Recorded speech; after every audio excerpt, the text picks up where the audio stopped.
Hi everyone, welcome to my channel. In case you're new here, my name is Lorena and I love to share my recipes with you. And if you've been here before, then hello again. Today we're going to do a delicious dessert that is very Peruvian and also from an area in Peru where my mother's family is from, which is Arequipa. Arequipa is at the south of Peru, down the coast. And this dessert is very typical for them. You have some coconut and also cinnamon and cloves in there, and like almost the majority of Peruvian desserts, it has evaporated milk and also condensed milk. And we're going to freeze this afterwards, so we're going to have kind of like an ice cream, and that's why this is called Queso Helado or frozen cheese, even though it doesn't have any cheese at all. It's just because it was made in this long molds and you then cut it up to serve to everyone that was at your dinner or lunch. As always, if you want to see the full recipe, then all you need to do is click on the link in the description box below, and that will take you to the blog where you'll find lots more recipes. Also remember that if you like this video, you can always put thumbs up to it and subscribe to my channel if you haven't done it already. I'm now going to make this queso helado, so if you want to see how it's done, then keep on watching this video. To start, we're going to toast the coconut with the cinnamon and also the cloves until the coconut is really nice and golden. Don't do it too much because then it will become a bit burnt flavor, the final result. So you want to do this on a medium to low heat just because the coconut is really sensitive and it goes from white to really golden fast. And you also don't want to go away, just keep on stirring until you see that it's evenly golden.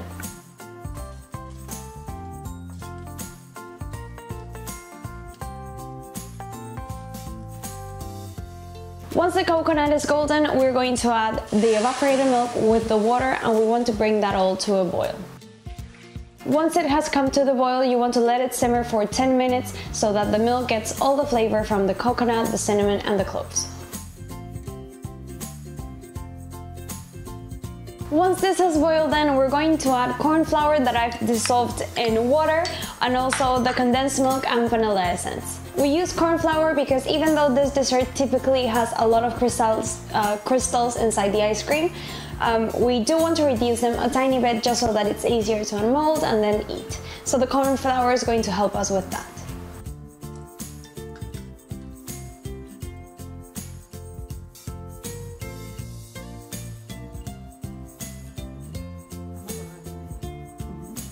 All of this we're going to bring back to a boil just because we want the corn flour to cook and thicken a bit our sauce.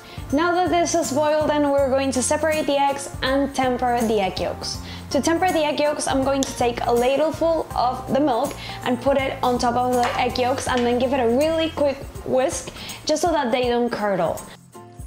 Once we add the egg yolks to the mix, we're going to cook it for about a minute on low heat just so that it finishes to thicken. Finally, we're going to add a bit more evaporated milk that is cold, not in the fridge cold, but just room temperature cold. We're going to mix it in and then pass it through a sieve. Here you have two options. You can either leave the coconut inside for that texture, or you can take it out like I do because, I don't know, I just don't like grated coconut. I always feel like I'm eating wood chips. So now onto the mold. Traditionally, like I said before, you would use a mold like this and then unmold it by putting it in a hot bain-marie, and then when it's loose enough, then you just turn it around.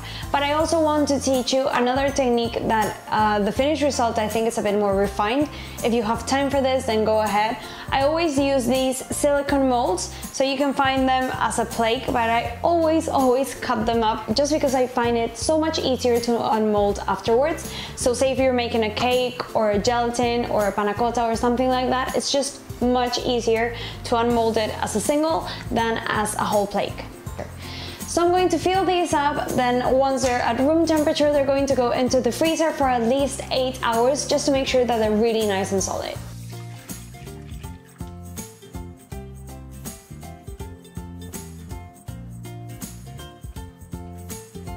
So I have a couple here that I made yesterday. I'm not going to take all of them out right now because I do need to take a picture of them and they will melt.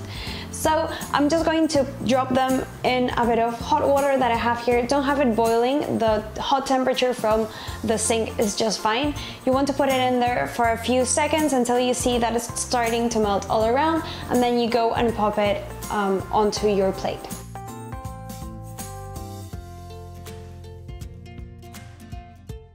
To finish it off, we're going to add a bit of powdered cinnamon on top.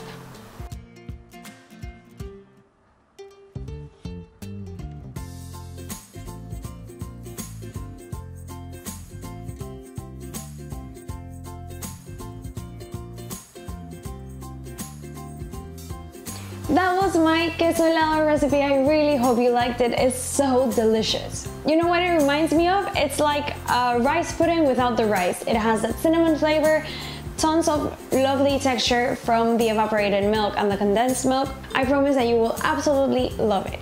If you did like this recipe, don't forget to put thumbs up to this video. It makes me really happy. Please, if you make this recipe or any other recipe from the vlog, don't forget to send me a picture or tag me on them because I really love to see what you cook.